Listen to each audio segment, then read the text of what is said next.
I'm one of those people that when I do something, I want to be the best I can in every area. And I know, I mean, as a human being, life has taught me this. As a human being, there's always going to be someone who's a step ahead of you somewhere, but it doesn't hurt to shoot for the stars sometimes. So I think there are areas of my striking that I need to improve on, in my clinch work, my wrestling, everywhere, and that's what I'm working on.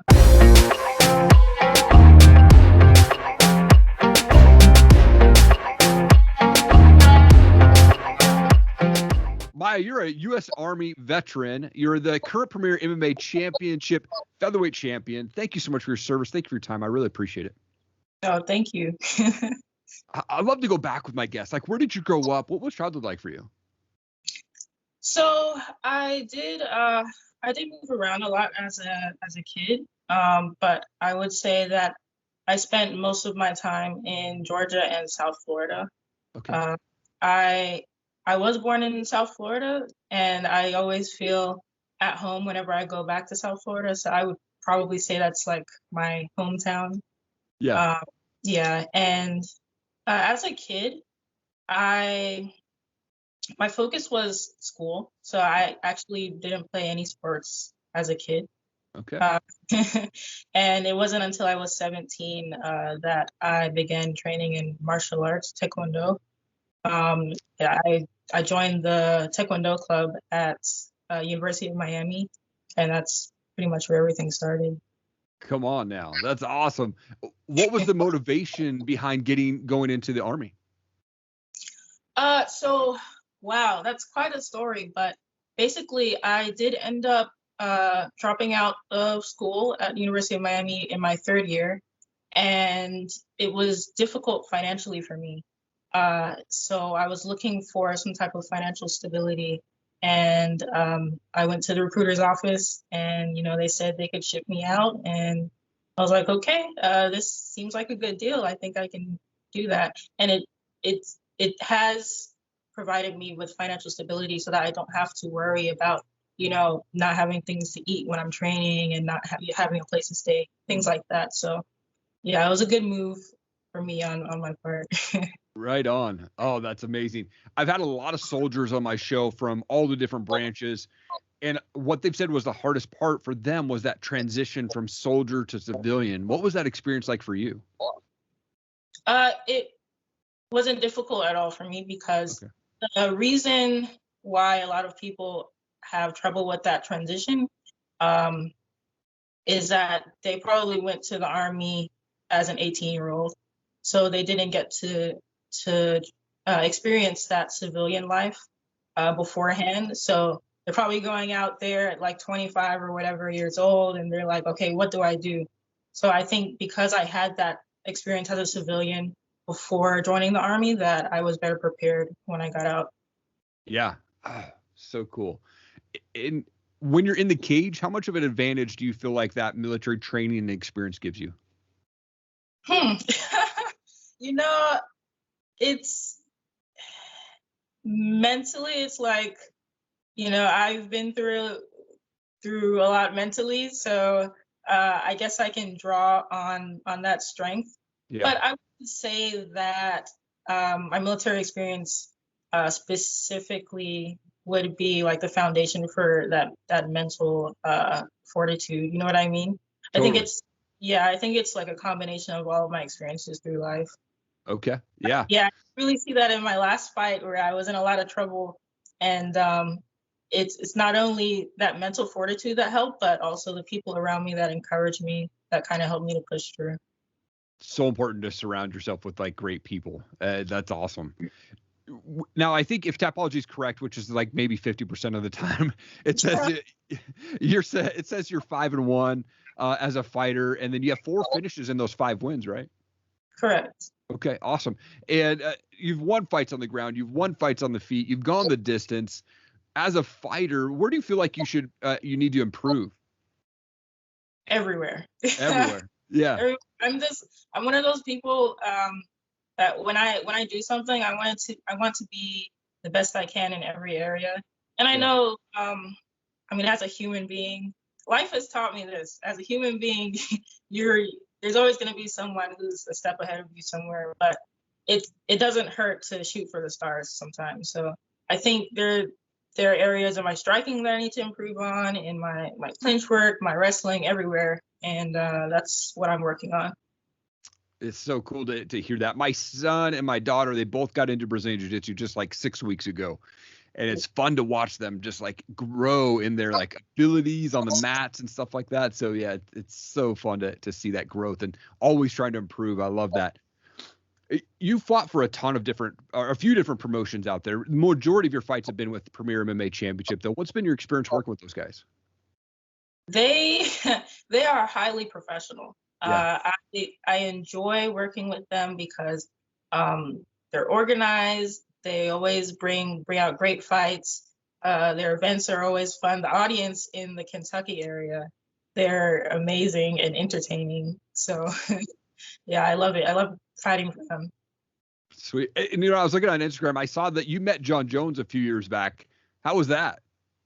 Oh, it was a pretty brief meeting, but it was amazing just standing next to him. Yeah.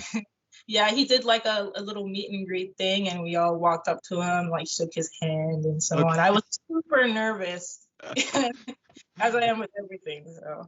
Oh, that's amazing, though. I mean, he seems like a cool guy. Like, obviously, he's had his own demons and battles he's had to deal with outside of the cage, but in person, like, I'm sure as a person, he just seems like a really nice guy.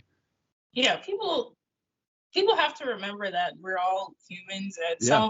some of us are in the spotlight, and I don't fault him for having his business out there. Everyone Right. makes mistakes. Yeah. Totally, man. I think one big thing, like, I always get asked when I'm on shows, like, what would you say to people? And I'm like, I think, man, if we just love people where they're at, the world would be so much better.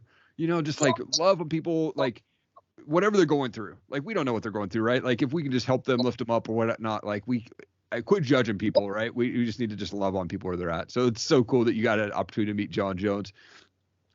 What's next for you? Like, when could us fans expect to see you back in the cage? And what are you most excited about for the rest of this year?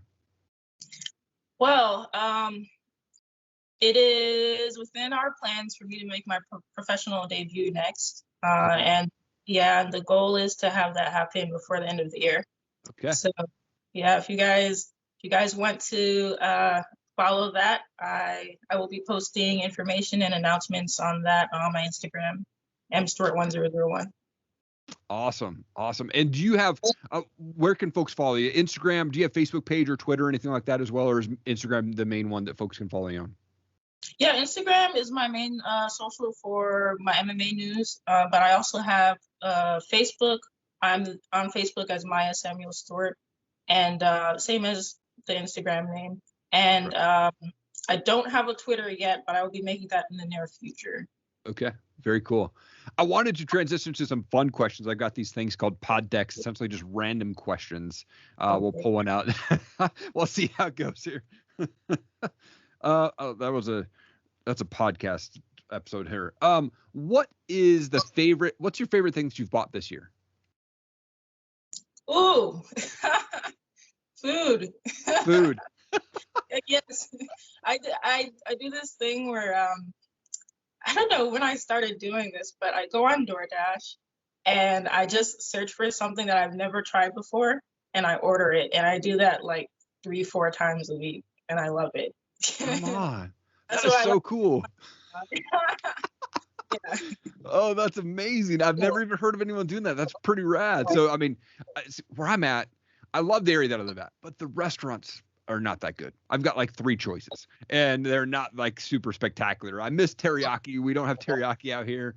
I kind of live out in the mountains. So I'm like, oh man. So we've done DoorDash a couple times, but that's so cool that you do that. What is your favorite cheat meal then? It has to be mochi bowls, like the mochi ice cream. Yeah. Yeah, with the red bean one. I love it. I get that pretty frequently, actually. Sweet. I'm a big music guy, so I've asked the question, like, what's a favorite band for you, or do you have a favorite type of music you like to listen to? Oh, yes. So my favorite genre is trap. Okay. So like X and Scarlord. I don't know if you've heard of Scarlord, but he's like a mix between trap and metal. Okay. So it's really you should check that out. And Yeah. I also have like my guilty pleasure music, which is K-pop, so Blackpink Okay. and ITZY. Okay. Right Yeah. on. That's awesome. Well, I also wanted to give you an opportunity to give a shout out to coaches, teammates, sponsors, anything like that. The camera's all yours. Yep. Shout out to Kaizen MMA. I really appreciate everything you guys do there to help me grow as a fighter. My head coach, Nima Mazzari, all of my teammates, all of my coaches, and wow, there's so many people I want to shout out right now. I can't even think.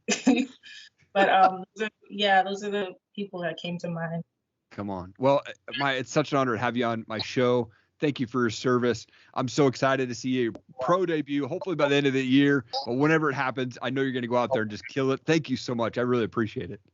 Thank you so much for having me on here. I appreciate it. What's going on? Thank you so much for watching the show. I really appreciate it. Hey, I just wanted to do a quick introduction. If you've not seen my show or you don't know the services that I offer, I wanted to drop them to you right now.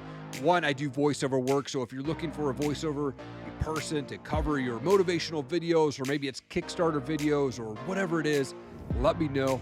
I'm more than happy to help you out there. I also work with brands on brand and product videos. So they'll send me their products to do reviews or box openings. Let me know. I'd love to work with you on your product as well and help you get that product out there. I also love to be able to share my story. So if I can make an impact on one person at your next speaking engagement, let me know. I love to talk about my story. I love to talk about how our past does not define our future, and morning routines and being consistent, how to be around those successful people that are just going to lift you up. Let's chat about having me speak at your next event. Let's make it happen. Again, thank you so much for checking out this show. Check out ericallenmedia.com. Really appreciate your time. Have an awesome day.